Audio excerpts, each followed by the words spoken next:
Hey, this is Walter Jones. This is Austin St. John. And you're listening to Ranger Danger. Go, go, Ranger Danger. Ooh. Go, go, Ranger Danger. Ooh. Go, go, Ranger Danger. Matt and Michael's Ranger Danger. Welcome once again to Mighty Morphin Ranger Danger. This is the podcast where we don't want you to tell us that you agree with us when we saw you kicking dirt in our eyes. Because if you're thinking of being our babies, it doesn't matter if you're black or white. That's the way you went with that? Yeah. You didn't go like White Christmas? I can see why a person might choose that. Any kind of Christmas related. I was expecting Christmas related. I was not expecting Michael Jackson. No one expects Michael Jackson until Michael Jackson happens to you.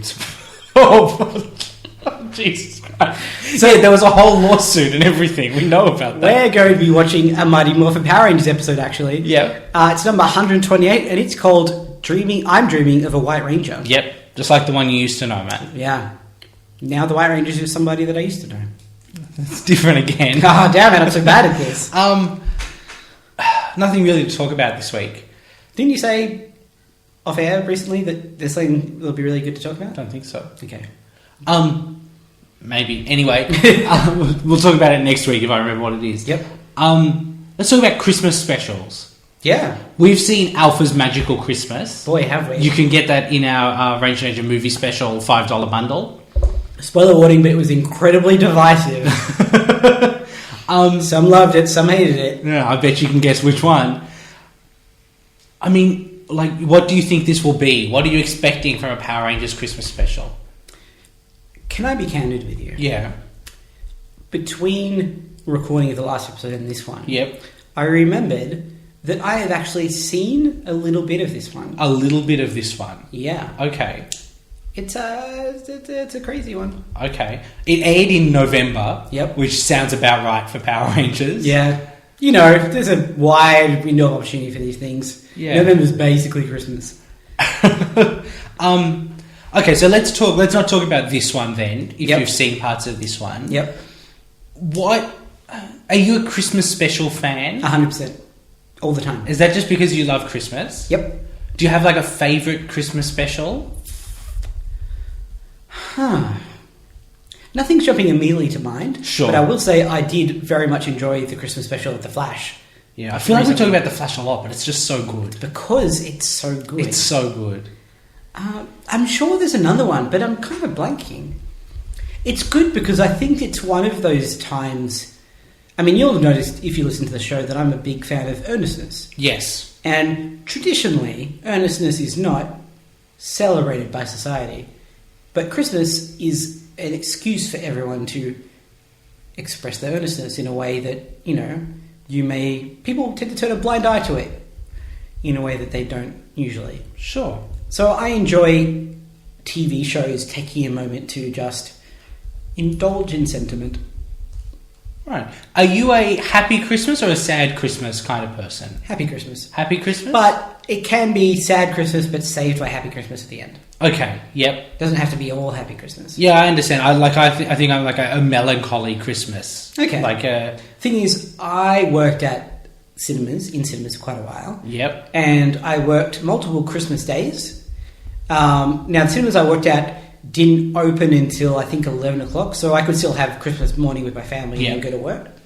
But working at Christmas Day at the movies, you see exclusively lonely people on Christmas. It's not a place for people who have their family over.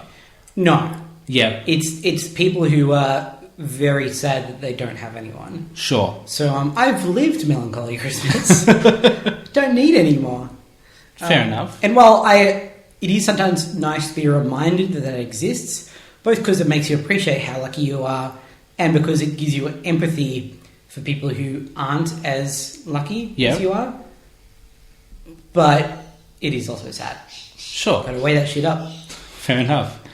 Alright, I guess that's Christmas. How about you? How do you feel about Christmas? I like Christmas. Yeah. That's qualified. Yeah, I mean, I don't feel strongly about anything in the world. You do. You're just bad at it. Okay, sure. I'll take that. That's fine. I like Christmas. My parents are divorced. Yep. And have been for a very long time. So my Christmases are always like great because 2 Christmases. Yeah. But Also, not quite Christmas. it's just a pain in the ass. Like every Christmas involves multiple separate Christmases. There's logistical issues. It's just yeah. like there's an hour and a half long drive in the middle of my Christmas and has been since I was like 10. Tell you what, now that I'm with Sarah, Yeah. and especially now that we're a few years into our relationship where we are really members of our respective families. Yep. I've gone from having, because I'm in the same boat as you, my parents are divorced, having 2 families for Christmas to 3 families for Christmas. Yep. And even Sarah's family, while her parents are still very much together and in love, some of their family lives in Adelaide. Right. So it is kind of 4 groups of people Yeah. that you do have to decide who are we spending time with, how much did we spend time with last year, and can we balance that out this year?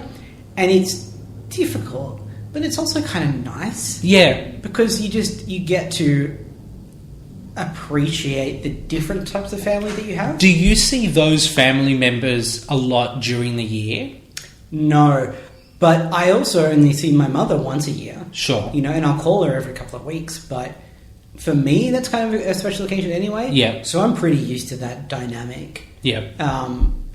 But I think when you spend Christmas with someone, you get much closer, much faster. Sure. If that makes sense. Yep.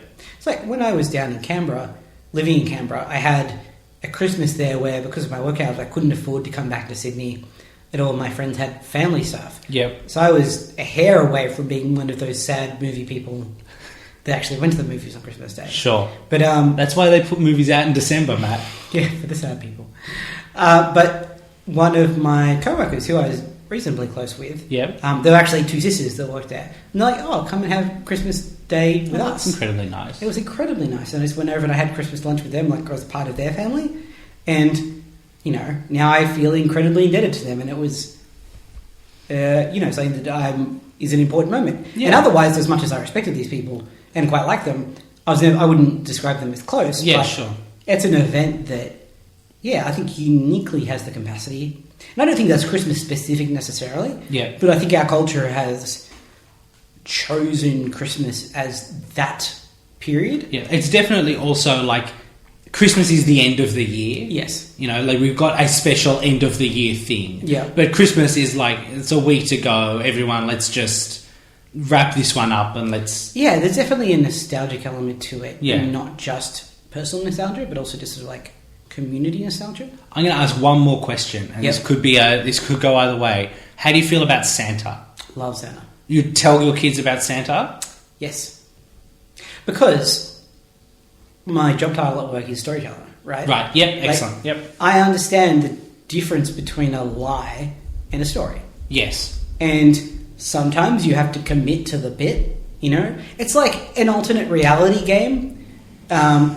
Like they did for The Dark Knight, where people were sent text messages and they had to go to payphones. Yeah, Christmas is a lot like the Dark Knight's alternate reality game. Yes. I've often said that. I think it is. Yeah. Or like the I Love These thing for Halo 2. Yeah. It's like everyone knew it wasn't real. Yes. But it was so great because nobody let that on. They sustained that reality and helped you out with your suspension of disbelief. Yep. By not giving you reasons to doubt it. And I think that's with kids. Like they initially might believe in Santa Claus and gradually they figure it out and it goes. I mean, now they've got the internet, how long can it take? Exactly, right? The second you Google Santa Claus, Yeah. I reckon Google probably just says, hey, here's a lie, here's your results, Fucking right? Google. But the least you can do is help keep that story afloat for your period of time. Yep. Yeah, I'm pro Santa. I think people who are anti-Santa Had bad childhoods. I mean, I don't want to say that, but I just they're seeing Santa and the Easter Bunny and that sort of thing, as a lie. Yes. Where it's myth. Yeah, is exactly. What There's what Santa is. Clear distinction. Is he's a useful story. Yeah. And part of the use of that is be good or you won't get presents. And also part of the use is, sometimes we talk about stuff that isn't quite real. And Yeah, the thing is, if you took a kid to see Aladdin and they're like, oh man, the bit with the magic carpet was so cool, you wouldn't go, yeah, but... There's no such thing as magic carpet. Exactly. This was a fictional story that was on a screen. Nothing that good will ever happen in real life. No. And you will be crushed by the boot of capitalism until you die. Yeah. Great job. You're not babysitting again next week. Exactly. You know? Sometimes telling the quote-unquote truth. And there again, I think it's the difference between verisimilitude and truth. Yes. Right? Like, you can tell someone how the world really is. Yeah. But that doesn't mean that that's the experience of the world that's true. The experience of the world that's true is that you can enjoy Santa for a long time and it's great. Yeah. You know? And that there's nothing wrong with that. No. I like Santa. I like Santa too. I'm not quite sure how I feel about him showing up on Power Rangers. All aboard. I mean, that Dino Charge Christmas special that we lost was just... I keep forgetting we lost that because I was sort of in my head having this conversation with the understanding that they'd heard that conversation that we had about Santa, but they haven't. No. Boy, that was just... It was fantastic. I loved it. In case you haven't seen that, Santa is just canonically a dude who has the Power Rangers phone number in the Power Rangers universe. Yeah. And that's how I think he should be in all universes. Right. Even, I'm sure Batman and Superman have teamed up with Santa before. Oh, I mean, yeah, definitely. I feel like that's the case. And I think it's one of those things where in December, Santa exists in that universe. Yep. Outside of that, he's not there. Maybe even only for 3 days. Yep. You know, he's just on Christmas... Santa can be real. Yeah, he just phases into existence and also the understanding of the characters. I mean, and then phases out. It certainly depends on the universe, but the idea that the DC Comics universe couldn't have a Santa, where their main superpower team is an alien and a dude who's got a magic ring, and you're telling me that Santa is where you're going to draw the line? Yeah, that's a silly Thor place. exists, Yep. and somehow Santa is unacceptable. No. Whereas, different kinds of TV shows depends. Power Rangers, Santa. There's probably 5 multicolored Santas, Wouldn't that be right? amazing? Look, if Zordon doesn't have a Santa hat on in this episode, I'm going to chalk it up as a failure, no matter what. And it's the thing where you need to have a flex with these characters to fully enjoy their range, right? Yes. It's like Doctor Doom. Doctor Doom can go, and I think they're talking about that on War Rocket Ajax recently, where Doctor Doom can fight Squirrel Girl and lose. Yes. And he can cheat Luke Cage out of $200. But Where's his money, honey? He can also be the insane God King who recreates the universe in Secret Wars. Yep. And is a God-level bad guy. Yes. And that's all within one universe. And they don't take away from each other. No. They make Doctor Doom better because they're both fucking amazing. Yeah. Both ends of that spectrum. And I think Santa's the same way, where if you have Santa in the universe, that's cool. If you need to do something where it's weird to have Santa around, don't have Santa around. Yeah. It's not that hard. I mean, yeah, that's always my feeling is any kind of if you do a story where Batman says Santa's not real. Yep. If you come up with the best story where Batman gets a mysterious present on Christmas, then it should not be the rule that you are not allowed to tell that story because someone 30 years ago said Santa isn't real. No, because that's an amazing story. Yeah. Yeah. You should, in fiction, within reason, you should be allowed to tell the best story. And, if this week's episode of Power Rangers contradicted last week's episode of Power Rangers, maybe that doesn't quite work. Yes. But it's a Christmas special. Yeah, absolutely. And I think it's to me, going back to The Dark Knight again, weirdly enough, the Joker in that film doesn't have an origin. No. Isn't a person, doesn't have motivations. Yep. As far as I'm concerned, he just appears in that universe the frame before we see him in the opening shot of the film. Right. And then that's it for him. Sure. You know? Whereas, obviously, if you think about the universe, it doesn't make sense. He was probably a guy at some point. Yes. He had to be a human. Yeah. But for the purposes of the film, really, to get the most out of it, you should assume that that's not the case. Yes. That he's just a embodiment of chaos that can't be understood. I mean, not to get too far off track, the thing about the Joker in that movie is the Joker is to the audience what Batman is to the criminals of Gotham. Yes. They don't know who he is. They don't know where he's come from. Yep. They just know he comes in, he fucks your shit up, and then he disappears. And everything that people say about him and he says about himself could be real. Yeah. We have no way of knowing. Maybe that is how he got those scars. Maybe he actually is a demon bat who just hates crime. Yes. Or like maybe he's a dude who something bad happened to him and he has a shit day. Yeah, equally could be true. And when Batman's punching you in the face, it doesn't really matter in that moment. It doesn't. Either way, he's beating the shit out of you. Okay, I actually have one more question. Yep. Christmas movies. Mm-hmm. Do you have a favourite Christmas movie? Die Hard. Do you have a favourite Christmas... Okay, I know that that's the correct answer. Yes. Do you have a favourite Christmas movie that's about Christmas? Because, like, you know what I mean? I do. Die Hard is a film set at Christmas. Yeah. But... I mean, look, to me, it is still a Christmas movie in that it's about family reconciliation. Yes. But more literal Christmas themes, I do like Elf a whole lot. Yeah, Elf is a very good film. Because that's one of those films that it takes everything, all those ideas and myths about Christmas to that crazy extreme. And it would have been so easy to take that in a cynical, let's poke fun of it place. Yeah. But it is good-spirited from start to finish in a way that is genuinely impressive. Yep. So that'd be up there for me. How about you? Yeah, I think I'd agree. I'm trying to think. There's nothing that like I go back to and watch every Christmas. Yeah.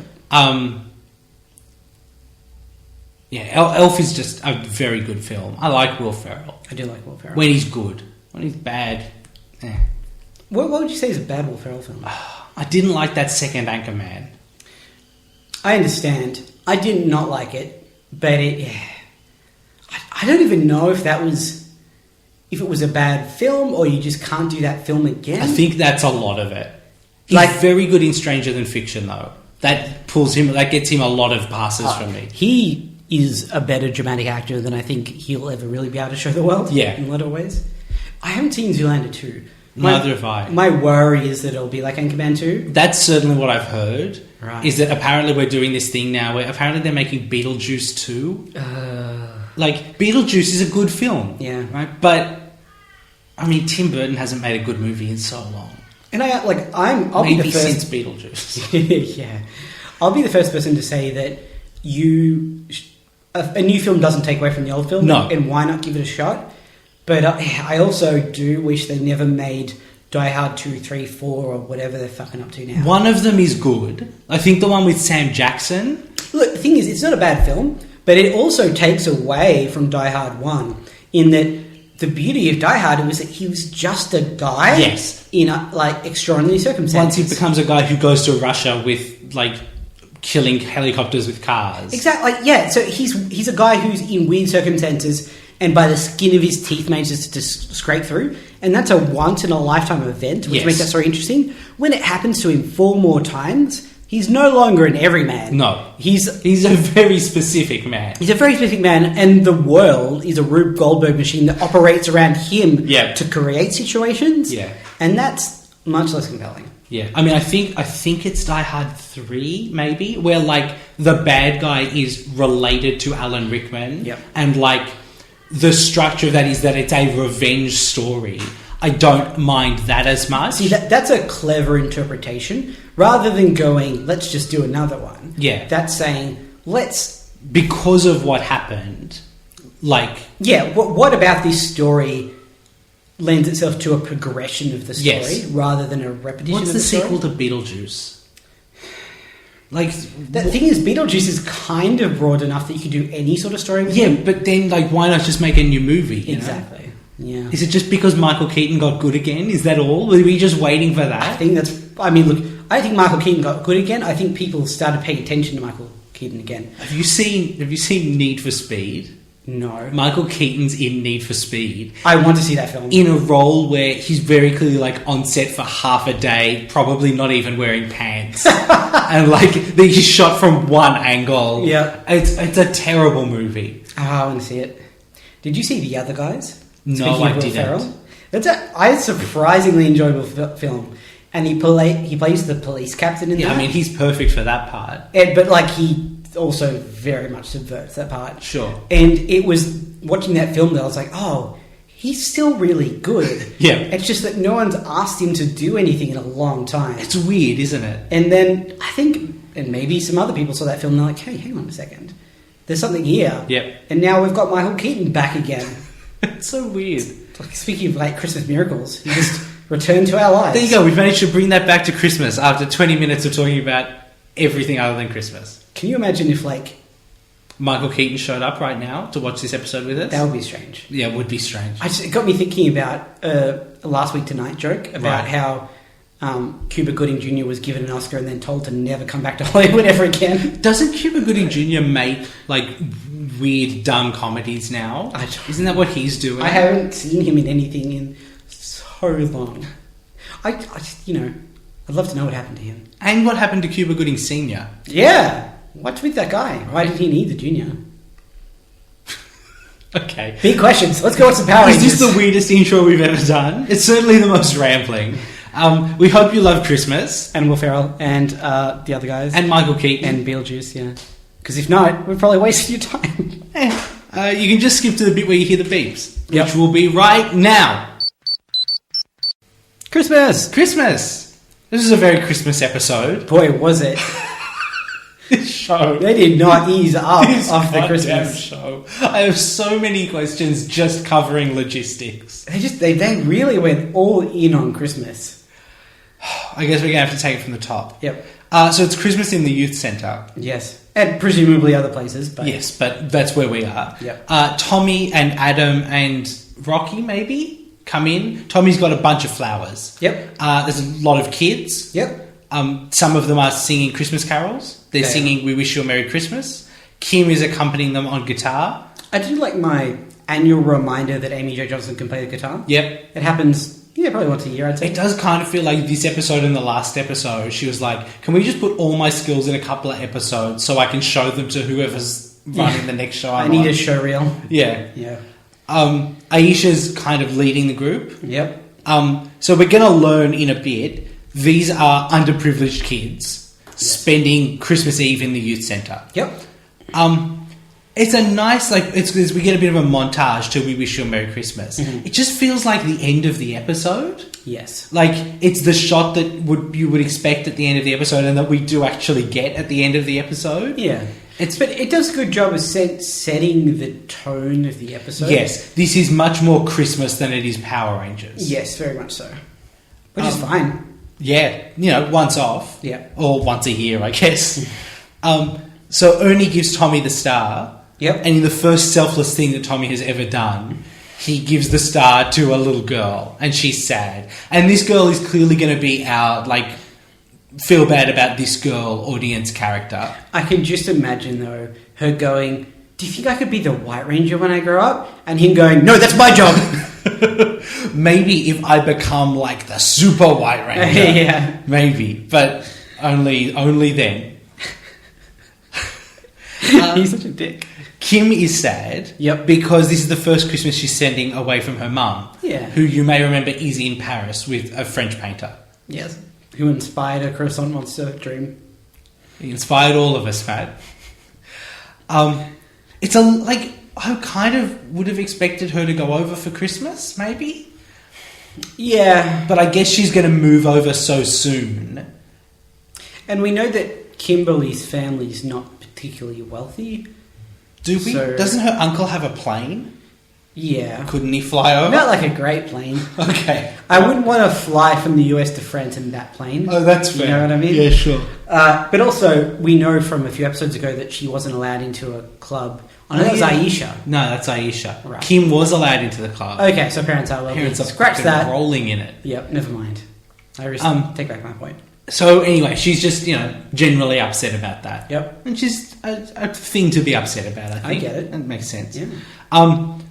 Bulk and Skull walk in. Yes. Skull is singing Jingle Bells at the top of his lungs. I love the idea of Skull being super into Christmas. Yes. I like Skull a lot. Yeah. He's unfortunately a little too dumb, and that means that he kind of follows Bulk along a lot of things. Yes. But he's also, the better person of the two. That's his saving grace, is that because the character was written as the dumb backup follower, Yeah. he's never come up with the insane schemes. Yes. And so nothing dumb that they've ever done feels like his fault. Yes, exactly.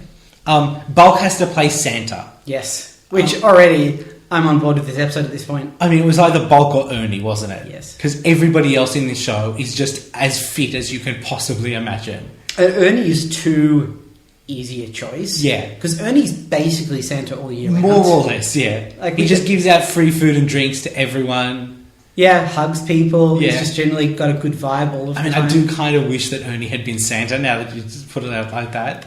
Yeah, but there again, it would just be Ernie with a suit on. Yeah. Whereas it does allow Bulk to have an actual transformation. It does, and we'll get to that at the end of the episode.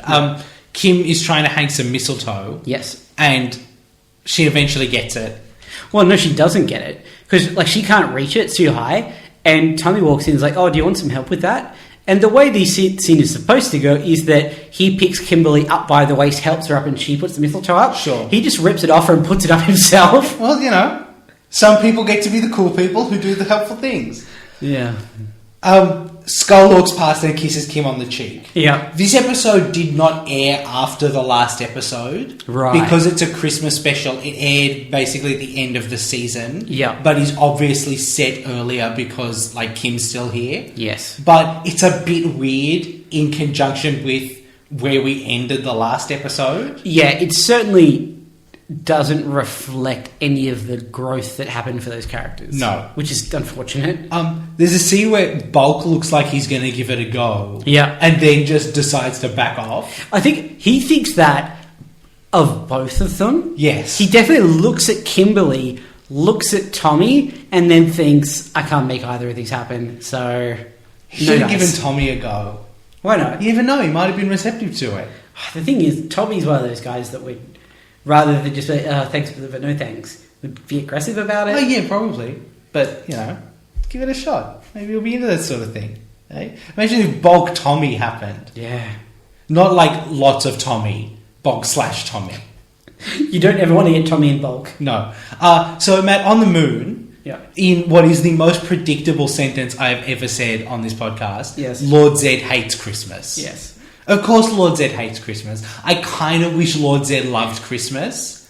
Yeah, but to me, and this is true of Lord Zed with a lot of things, I feel like he hates it in the way that he says he hates it, but he just is not allowed to admit that he likes it. Yeah. I'm sure he likes it.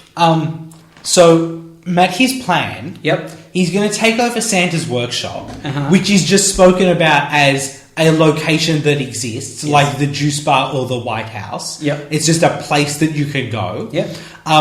And I guess based on their wedding, he is Jewish He because he's got a hypno-dreidel. Yes. And they're going to put them under everyone's, like, trees as This presents. does have this, like, very vague undercurrent of anti-Semitism in it, where it's like, here come the Jews to ruin Christmas with their Jewish toys. If it weren't for the fact that we get a Hanukkah song from the kids later, That's true. That like balances a lot of it out Yeah. for me. But it is like that dude who had a Jewish wedding and has a dreidel. He wants to take over Christmas. Yeah.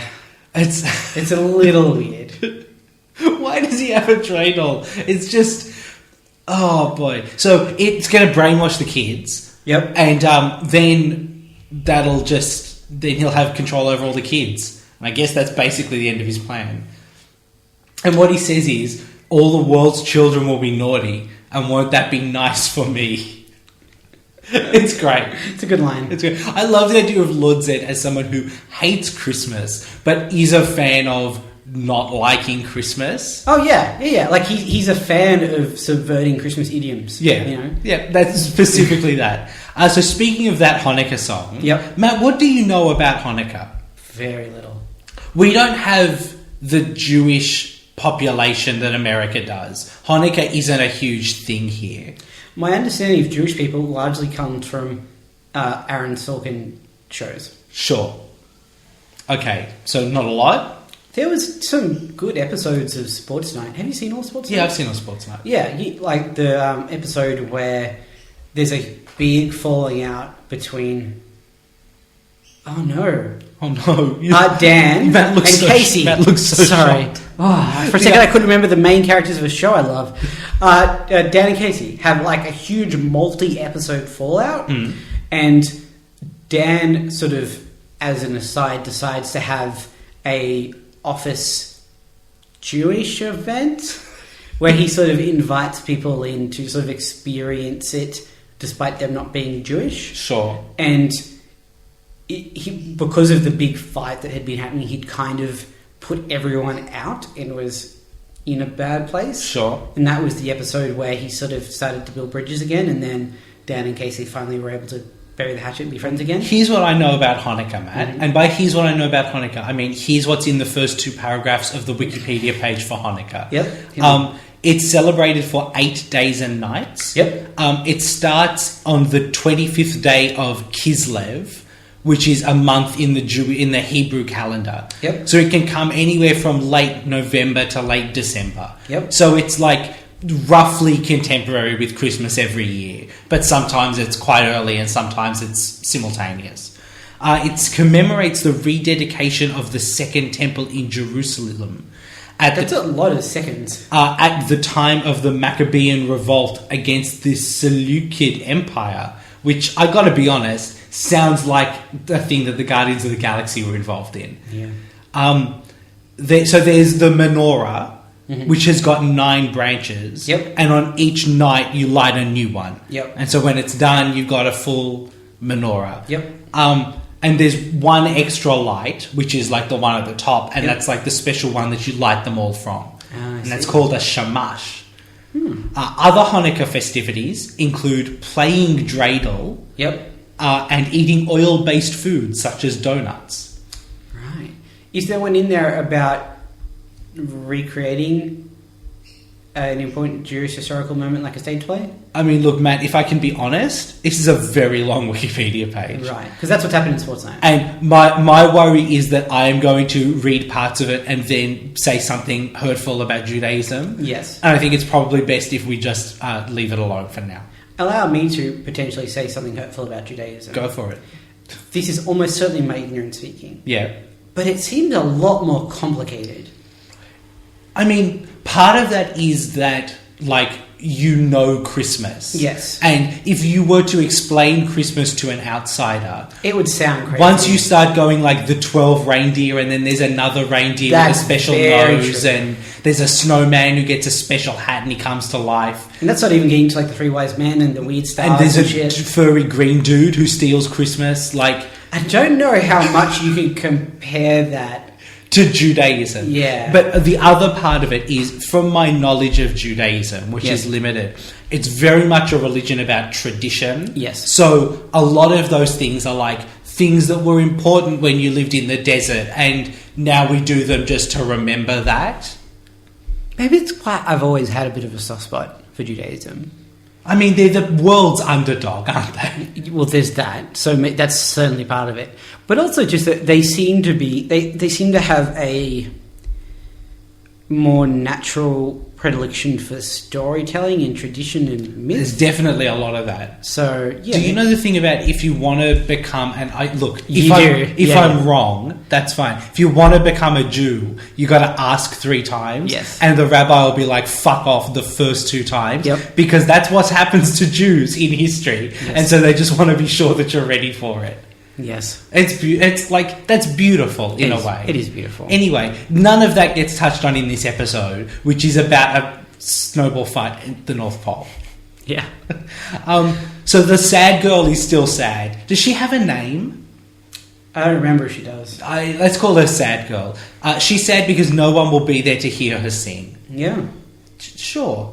I mean, there'll be people, just Not someone important to her. Yeah. The episode is unclear on what underprivileged means for these kids. Oh, yeah. Because her dad comes in later, spoiler warning, in like a full suit, like he's out been lawyering. I mean, the thing is that he's like too busy working. Yeah. But that could be he's too busy working as a high-priced lawyer, and so they're very rich, but she just doesn't see her dad. Yep. Or it could be like he's working 3 jobs to try and make ends meet. Yes. And he manages to okay, we'll go without $20, but I'm going to come see my daughter.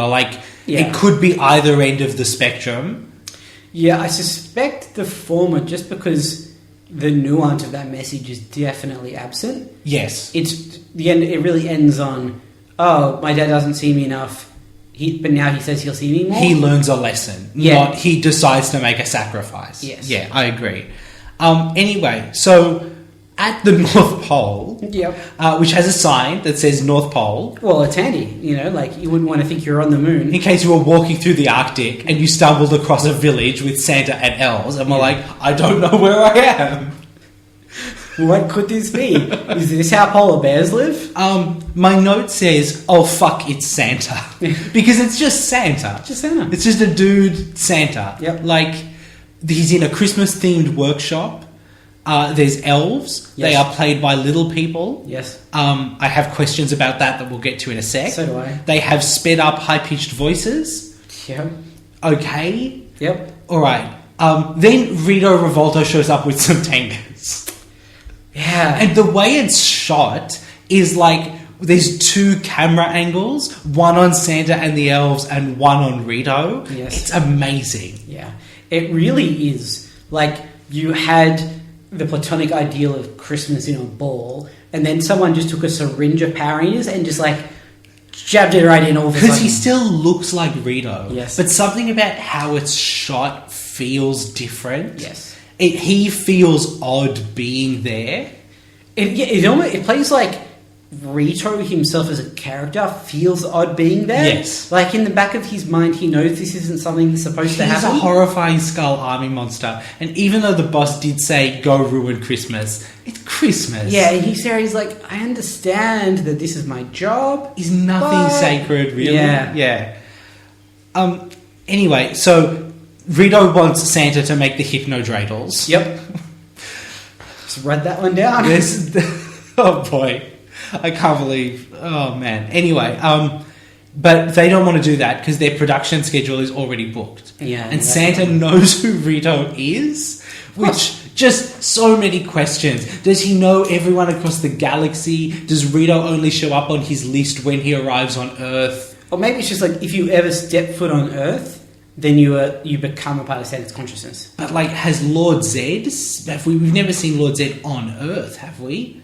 So does he know about Lord Zed? Well, maybe Rito knows about Lord Zed, so he knows about Lord Zed. Well, okay. All right. All right. Let's talk about the elves. Yep. Do you think, like, part of you has to imagine that if you are a little person actor, Yes. Christmas is like Christmas, right? Because a lot of the time during the year, you probably aren't getting work. Yes. Just because of your stature. Yes. And then, unless you are like one of the 2 or 3 that are doing lots of work at the moment, but then at Christmas, you do get those opportunities, right? Like, and a paycheck is better than no paycheck. Yeah. But, God, that's got to be shit. Yeah. I imagine it would be being like a female entertainer Yep. who works in a small town that there's not generally a lot of people through. And then once a year, there's like a car festival or whatever that comes through town with a whole bunch of shitty redneck people. And you make a lot of money, but you also feel terrible about your life. Yeah. I mean, and this, like, if you're not Dinklage, Yes. you're not, like, how many jobs are there for, like, especially that, like, these elves are all kind of comedic characters. Yes. But none of them are the butt of a joke. No. Like, this is not a terrible part, No. other than the part where you're playing an elf. Yeah. There's a few things to unpack there. Yeah. I think the first one is that, and I'd like to think, that Peter Dinklage is blazing a trail of characters that can be just happen to be little people. Yes. That don't have to be written as little people, and now they're little people in the script, and Yeah. that they doesn't mean like they're treated within the narrative as exactly like anyone else. Yes, because there's clearly a physical thing that they've got going on. Yeah. Like if you didn't have an arm, it would be weird if the script didn't mention occasionally, like, hey, Jim's got one arm. Yeah, I mean, like, you don't want to be ignorant about the situation. But also they're not one-arm Jim. Exactly right. I'd like to think that ever so slowly we're getting to that point. Yeah. But we're definitely not there yet. No. Even Peter Dinklage, who is an incredible actor. He's so good. He's only just made a breakthrough that himself. Yes. Like, we've got a long way to go in that. But the other half of that is that, what do you do about elves? Yeah. Like, Do kids play them? Yeah, kids play them, which is kind of weird. Yep. Little people playing them is kind of weird. Having regular-sized people, like, sort of Lord of the Rings, force perspective down to a little person is also weird. Yeah, especially when there's actual little people actors who don't get a lot of work and might be counting on, like... Yes. So at some point it's like, maybe elves should just be regular people height. But then again, are you taking work away from little people? It's just... Yeah, I mean, it's really... They have to make up those decisions themselves. That's right, yeah. Yeah. It's just... It's a conundrum. While we're picking apart this stuff... Sure. Elves making toys... Yeah. ...is a concept I think made sense in, like, the 1920s. Right. But now when it's like, oh, elves are making Tamagotchis and Game Boys... It makes less sense, right? Yeah. Because now you're assuming that elves are infringing upon the intellectual property rights of Nintendo and producing counterfeit objects. Yeah, I mean, the whole concept, like, are they making toys all year round? Yeah. Or do they just go into, like, everything that we see at the North Pole is Christmas themed? Yeah. Is it always like that? Yeah. Like, because you get sick of that shit. Yeah. Does they get the Christmas decorations out? If so, Santa lives there. How much more decoration do you really need? Yeah. Like, it's just... See, I almost feel like we need to get to a point where we need to find a role for the elves in the narrative that are, like, supporting Santa's operations, but he probably just needs to go and buy toys for children and give them to them. You know? The idea of Santa Claus as agent of capitalism, though, is like... But is that better than him cheating businesses out of... I don't know. Yeah, I don't know. Is him making a Pokemon Yes. worse than him buying a Pokemon? Yeah. Yeah. Because it isn't a time now when people just wanted, like, wooden rocking horses. No, kids aren't going to get little ducks with wheels. No. It's like... Yeah.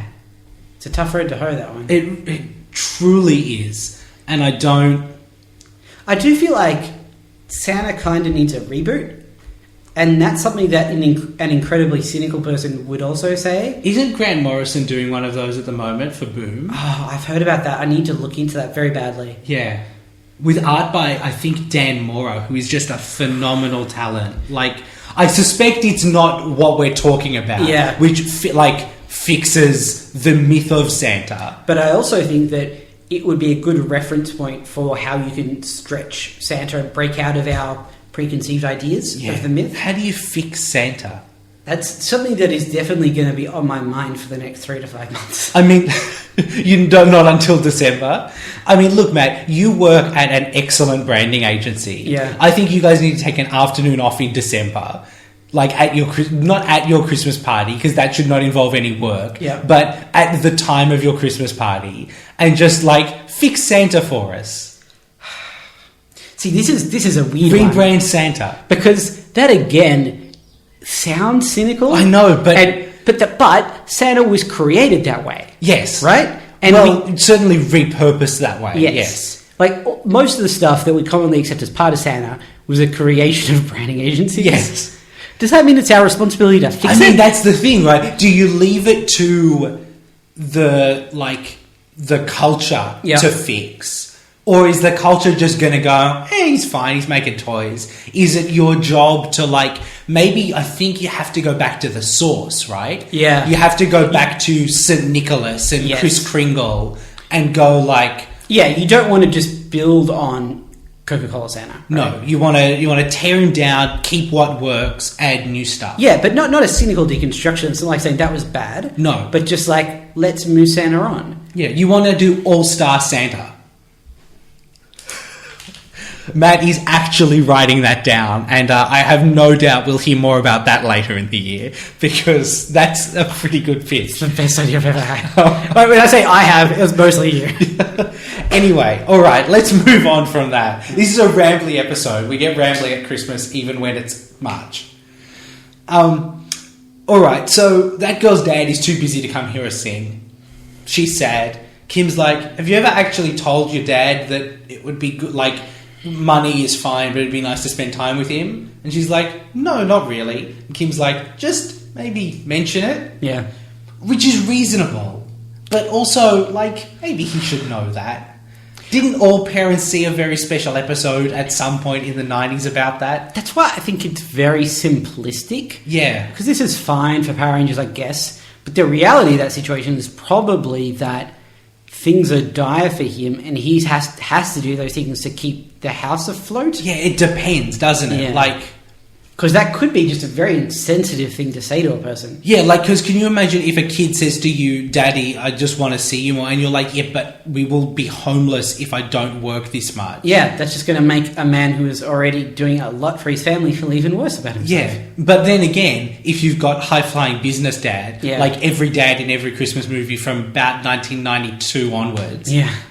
yeah, that guy needs to learn that lesson. You know what's fascinating? What? Is that the culture, and specifically American culture, but certainly more widely, was hit by corporate culture going too far. Yep, And part of the solution to that problem was Santa. yep, And Santa, I think, in some small way, actually helped fix the problem of too much corporate America. he's magical, Matt. He is magical. I mean, if only you could fix the current problem of too much corporate America. Look, if Santa wants to run for president, possibly in the form of a nice Jewish man who wants to give out free presents for everyone, I'm not saying he is. I'm just saying Bernie Santa sounds very similar. I was just about to say, I don't want to tell you who to vote for, but Santa and Sanders, very similar. Yeah, right? He may just be Santa. And the other guy is Donald Krampus, and we all thought that. Well, isn't it that, like, his historical family name is Trump? Yeah, Or something like that. Yeah. Not Krampus, He's though. Krampus. I mean, wouldn't that be amazing if the current US presidential election was Santa versus Krampus? Oh my god. That could be what we have. I mean, it could be. It could be Santa versus Krampus for the White House. Now, if that's not a 6-issue miniseries, I don't know what is. Oh. President Santa. Okay, just gonna write down Santa versus Krampus for the White House. I need you guys to understand, Matt is actually making notes. What about that doesn't sound like the best idea? Oh, it sounds great. Okay, so Rito's captured Santa. Yep. That's bad. That is bad. So it's time. Who's gonna take on Wall Street? It's time for.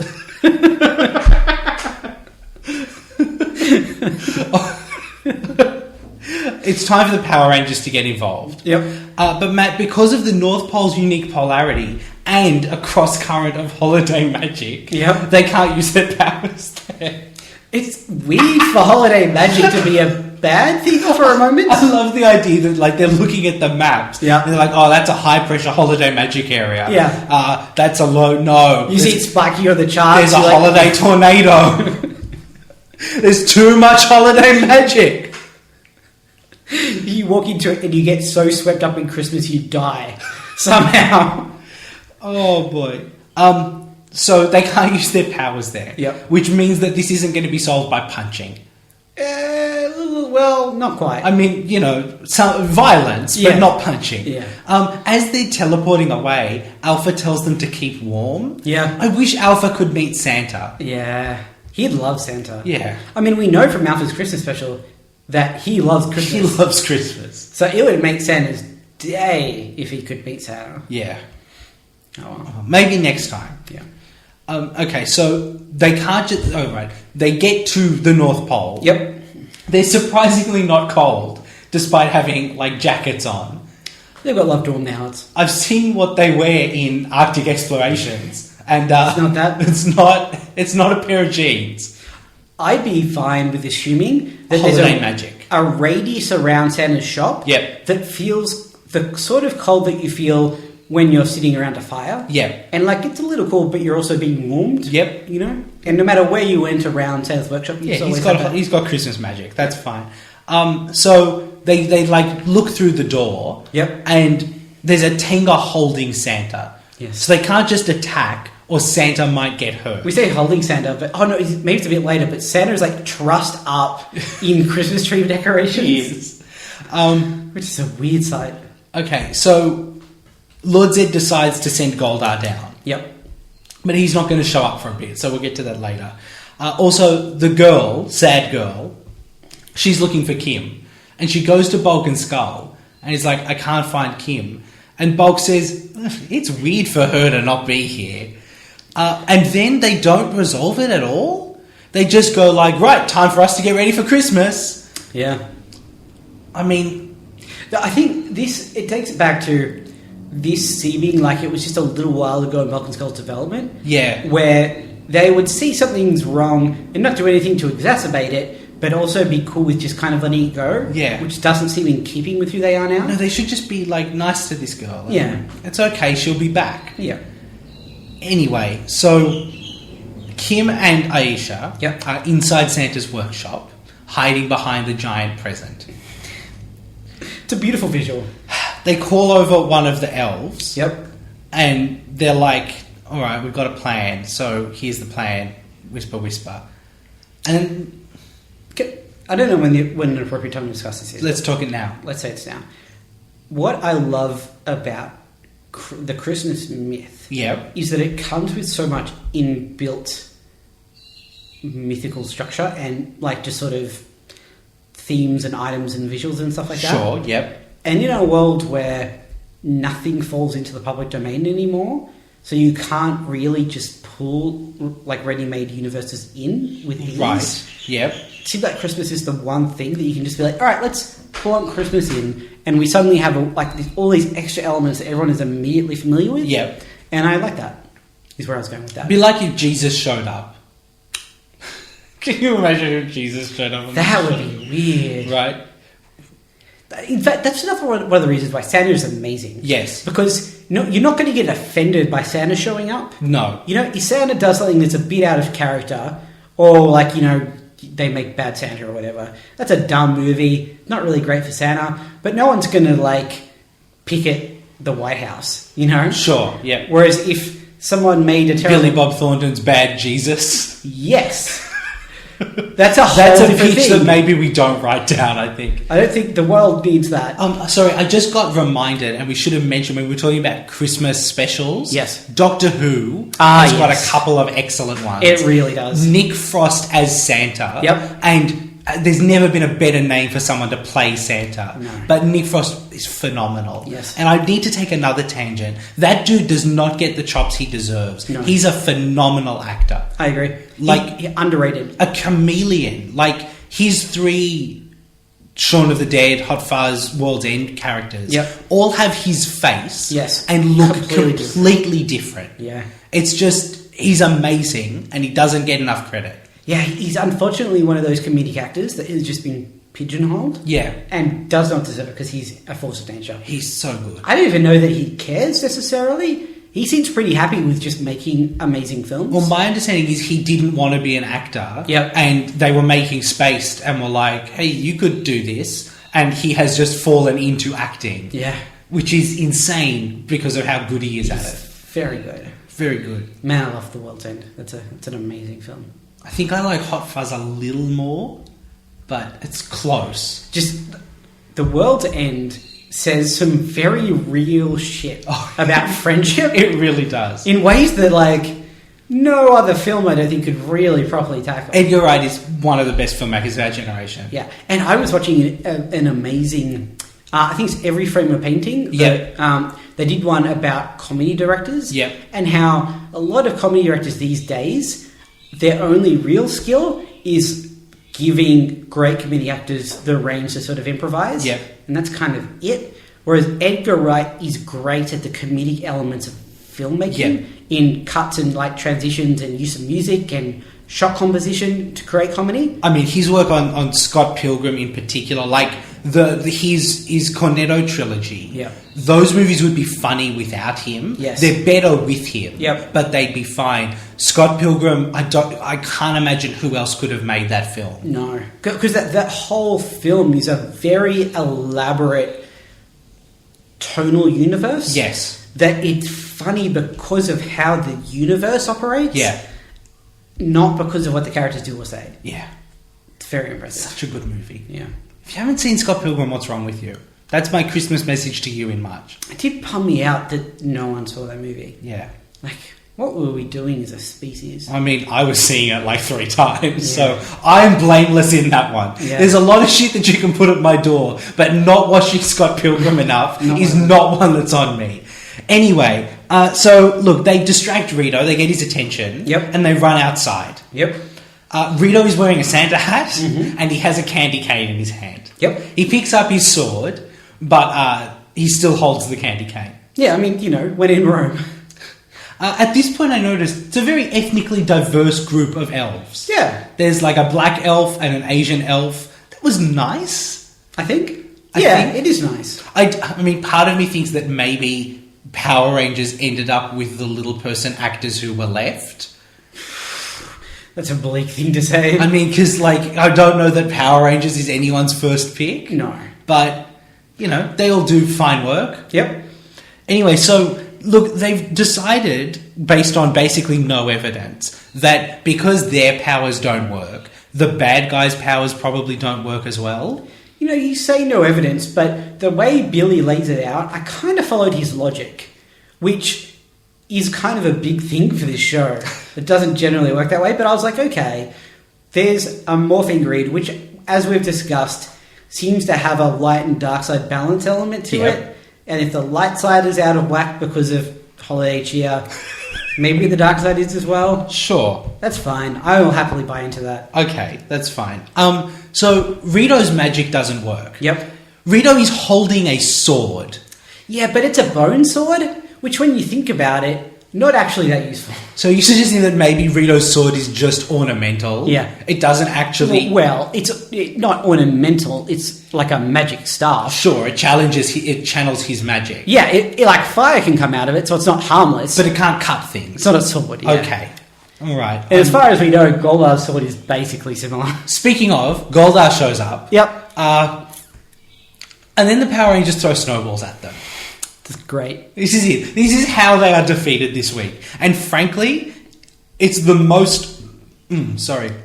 It's the most appropriate way for Goldar to be defeated. Oh yeah, this definitely felt like what Goldar deserves. Yeah. And because they get snowballs thrown at them and then they flee inside, at which point the elves all home alone Goldar. They use Christmas tree decorations strung up over the doorway to trip him up when he comes in, and then baubles to make him fall over. Yeah, so then the Tengas run to his defense. Yeah. And they throw marbles on the floor and the Tengas all slip and fall. Yeah. It's great. And then the next shot we get is just everyone tied up by ribbon. Yep. Perfect. Amazing. So Alpha teleports them back to the moon. Yep. Which is surprisingly generous. I mean, why couldn't he teleport them to the moon without them being tied up? Is it just that they just get teleported back down? But then why can't they just get teleported back down now? I don't know. Maybe they have to defeat Lord Zed so that he doesn't try that one again.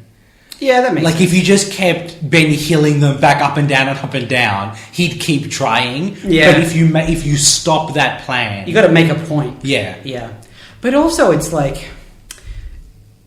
why teleport them to the moon instead of teleporting them to a maximum security prison?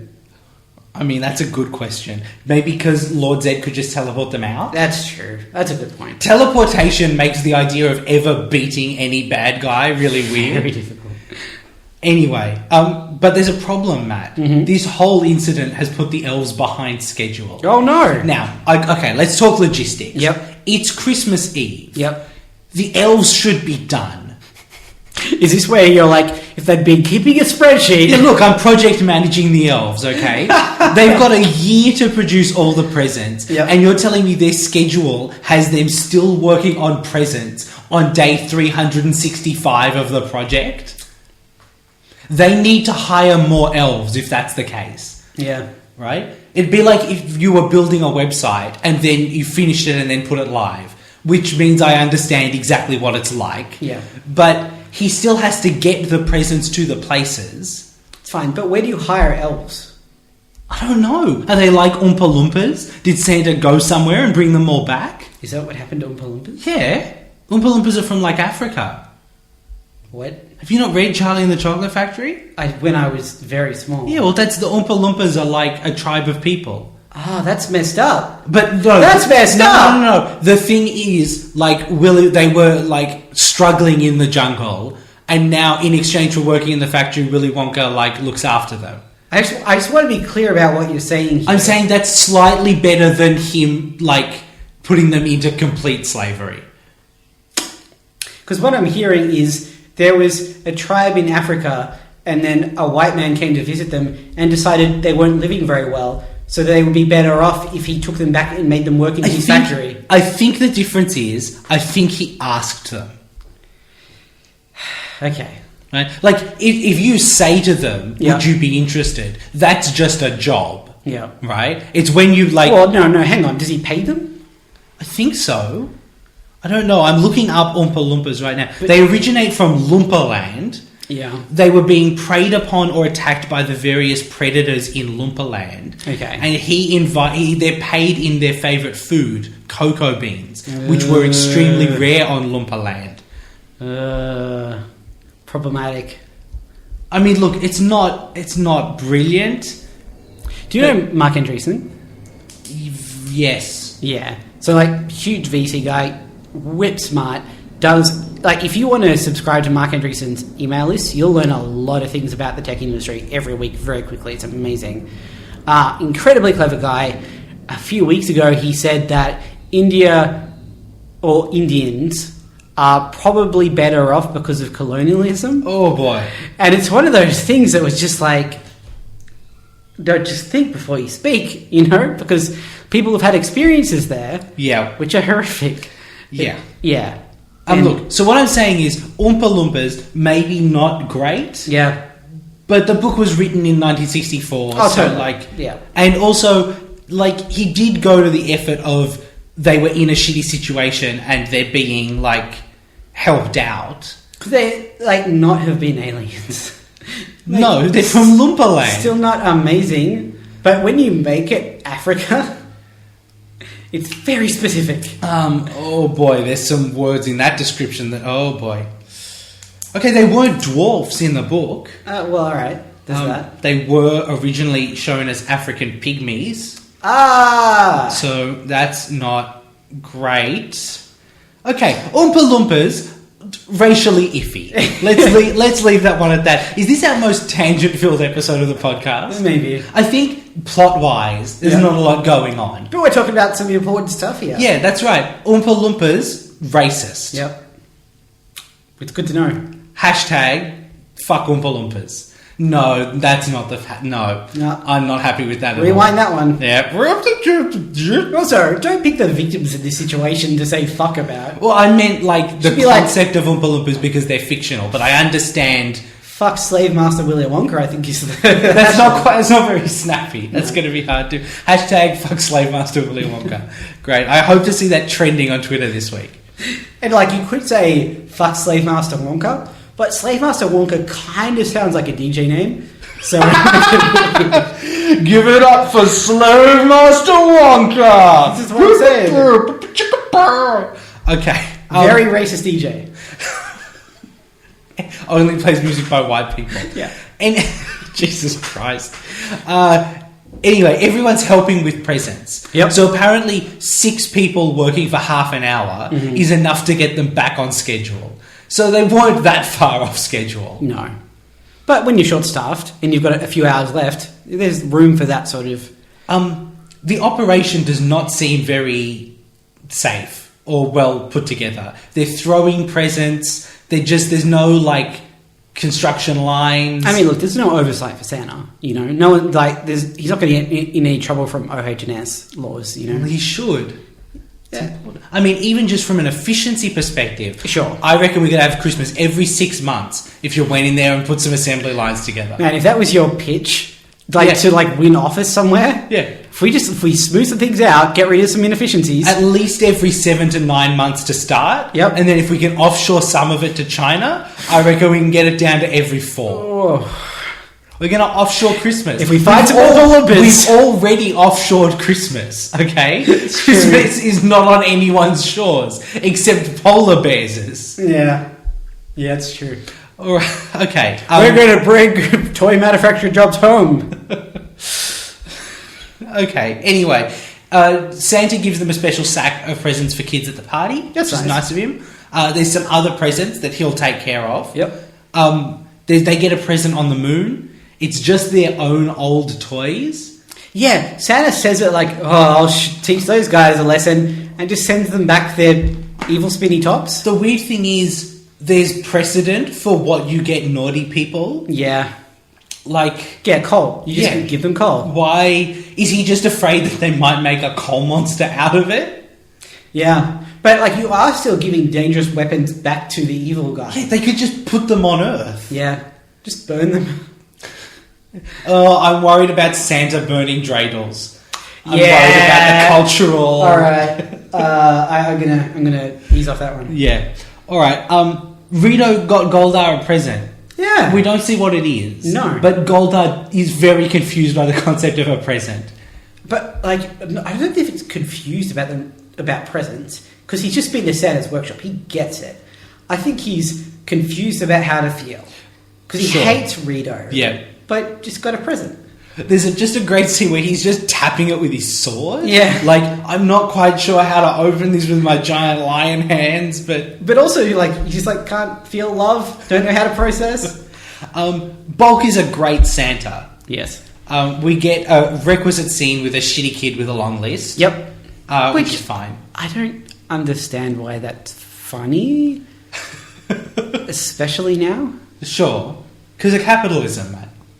It's funny because capitalism. Capitalism's funny, right? Not anymore. Oh, yeah, that's right. That's why we need Santa to save us. Skull is dressed as, I think, a reindeer. Yep. I think is what that's meant to be. It's a little ambiguous. Yeah. He might just be a furry. He might be getting ready to go see Zootopia. They won't get that until after the credits. That'll be a weird backwards joke for them. Okay, that girl's dad shows up. Yep. She's happy. Bulk is touched because Yes. that girl goes over to Bulk and she's like, "You got my daddy," and Bulk's like, "Aw," and Skull is just weeping openly because he's a sap. It's great. He's but Bulk, or I should say, Paul Schreier, Yep. very well sells this scene of him just dropping his douchebag facade. Yeah. And having a moment of like, oh, I'm so glad I could be a part of this. It's pretty sweet. Yeah. Yeah. Good Bulk is better than any other Bulk. Yes. Obviously. But I do guess he had to get here. Yeah, I don't think you need to draw it as broadly. No, definitely, it didn't need to be 130 episodes for us to get here. No. Anyway, Kim hangs up some mistletoe, or they're under the mistletoe because she's already hung it up, and Tommy comes over, and they kiss for the first time in about 100 episodes. Yeah, it's a nice moment. Kind of like last week, it's that split feeling of like, they were never really a couple, so there's not actually any chemistry there. But also, it's going to be gone soon, so it's kind of sweet that we get a moment of it before it disappears. And then Kim says, how could this day get any better? I'll tell you how, Matt. That French painter's back. Hooray! Everyone finds him weirdly attractive. No? Is that not it? Was that not the whole undercurrent of the episode that he featured in? I mean, it might have been. I'm a little worried that that's the part that you've focused on. I mean, I feel like he's a French painter. What are you going to do? Okay, that's fine. But no, her mum's there. Kim's mum is there. And that's nice. Yeah, they got a flight because, it's a bit weird for me that the French painter came. Yeah, well, no. Look, I think French painter is now Kimberly's stepdad. You know? Sure. And he's a part of the family, even if it's in that sort of nascent beginning stages. I think it's appropriate for him to come. Okay, I guess it's just weird because, like, from what we've seen on the show, they've been together for not very long. Yeah. And then went to Paris and Kim, like, barely knows this guy. Yeah. But you've got to remember that I think you're also bringing into it your racism. And just because he's a French person, it doesn't mean he can't. He's shady, Matt. I just don't trust him. So look, the kids sing Silent Night. Yep. We pan across everyone. Rocky and Adam look a little bit like a gay couple. And I don't think either of them had a line this week. No, well, I think it's because those two especially are the two that just, like, had nothing to do with anything in this episode. No. Very tangentially there. Then everyone kind of gets together for, like, an end of scene photo. Yep. But including, like, Kim's mum and her stepdad. And Ernie. And it's just, I don't know what the photo's meant to... It's definitely a fourth wall breaking, like, Yeah. Merry Christmas audience, which is It's just fine everyone Christmas. with a name, really. Yeah. And then, Matt, what plays over the credits this week? Oh, what maybe my favourite end credits tag of all time. It's probably the best. Which also, interestingly, sets up an end scene of the episode. Yeah. Because it's Rito talking to the lead elf, the one with all the lines, Yeah. about the nature of Christmas, and her explaining it, and him having this moment of like, oh, maybe I could get into this. Which, like, informs him giving Goldar a present. Because what she basically says is, to really feel the Christmas spirit, you have to give something to someone without any expectation of something in return. Yeah. And that's exactly what he does to Goldar, who, up until this point, has really been his closest rival. Yeah. And it's really nice. Yeah. There's also a wisecracking black elf Yeah. who's like, sup with Christmas. Yeah. But slightly more racially sensitive than that, but not a lot. Yeah. Try to focus on the other part. All right, fair enough. And that's the end of I'm Dreaming of a White Ranger. Yeah. A fascinating name for the episode that didn't actually have the White Ranger in it at all. Or really focus on Tommy much at all. No. Yeah. And also not the episode I remembered. There must be a Christmas Zero one. I believe there is. Is that a flash forward? Yes. Yeah, I think that's something that I'm vaguely aware of. Okay, I then- think that's in Zio. That's the one I've seen. Right. Yeah. Is this the first episode that had no morphing and no Zords? It must be, right? No, we've had a no morphing episode. It was the first part of the when they were sort of sent back in time in age. Remember that really Right, bad yeah. one? I think the first part of that had no Zords, no morphing, no fighting. It was just kind of an episode. It'd definitely be like our only story that resolves without I think so. any kind of superpowers, right? Yeah, yeah. Probably the only one for a long time. You'd think so. Yeah. Christmas is the right kind of time for that sort of thing, I guess. Definitely. Although I do wish we'd seen the Megazord with a giant Santa hat. I mean, let's look. No one would be worse off for that happening. No, that's absolutely true. All right, I guess we're done for this week. Yeah, That was a fascinating piece of television. sure was. Shall we rank it? Yeah, where do you think? Definitely Adam. Yeah, that seems about right. Because there's some weird choices. It wasn't super well constructed, but I enjoyed it all the way through. And really, shouldn't that be the only criteria?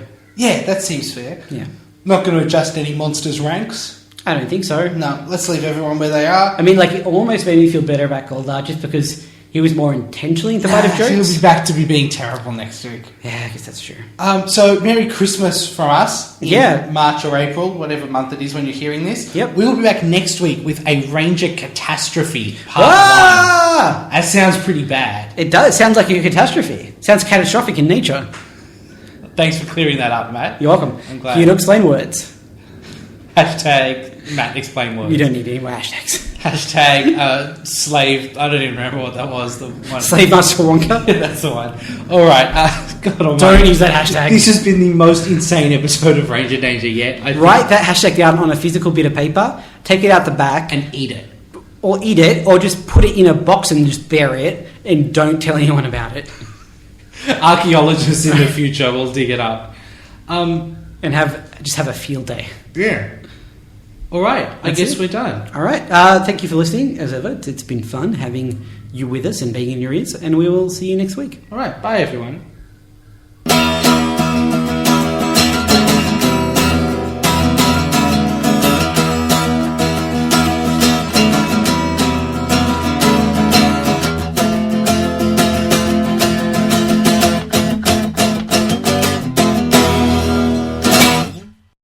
All right. I'm going to put a pin in the Power Rangers discussion just quickly. Yeah. I have a question I need to ask you. Mhm. When did Zootopia happen? When did that become a thing? What do you mean? Like, I found out about Zootopia Mhm. like a week ago. And Well, I mean, it's been out for like 2 weeks in some parts of the world. Yeah. And it's been coming for a long time. There was that ad with them at the queue at the DMV with like a sloth behind the counter. I don't even know that I remember that. It's definitely a thing. It's just like, I watched the trailer a few days ago and I'm like, that looks like a really good film. Yeah, it's meant to be quite good. And it's from Disney Animation Studios, which for the past couple of years It's just have been killing it, Have yeah. been killing it, but, like, partly because they've been running basically alongside the Pixar guys. Yeah. And like they did Wreck-It Ralph, they did Frozen. And now they've got a movie for furries. You killed it. You're going to want to fuck a fox or a bunny or something. Cool. All right, let's talk about Power Rangers, I guess. You brought it up. I can cut this out if you want. No, that's fine. But if I cut it out, I'm putting it after the credits. I was about to say that it's really nice to be pleasantly surprised about a film that looks really great we didn't know about. Right. I can see very soon. Plus, some people want to have sex with an animal. That's fine. Is it? No, look, I'm super fine with furries Okay. because that's two consenting adults, right? Yeah, sure. Actually having sex with animals. No, that's definitely off the board. Yeah, okay, that's fine. We're in mostly agreement. Yep. Okay, that's fine. Is the non-agreement part you don't want to see Zootopia? Yeah, I'm not really a fan of furries. There's no furries in the film. They're all just actually animals. Are they? Did you what see if, the? What if one of them's a dude in a suit who's just loving it? Oh my god, you've ruined Zootopia. And you haven't even seen it yet. I'm a wizard. Oh, you are a wizard. Alright, let's talk about...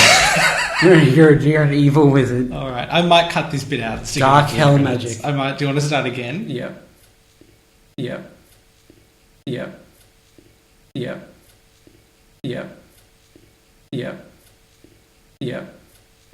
Yep. Yep. Yep. Yep. Yep. Yep. Yep. Yep. Yep.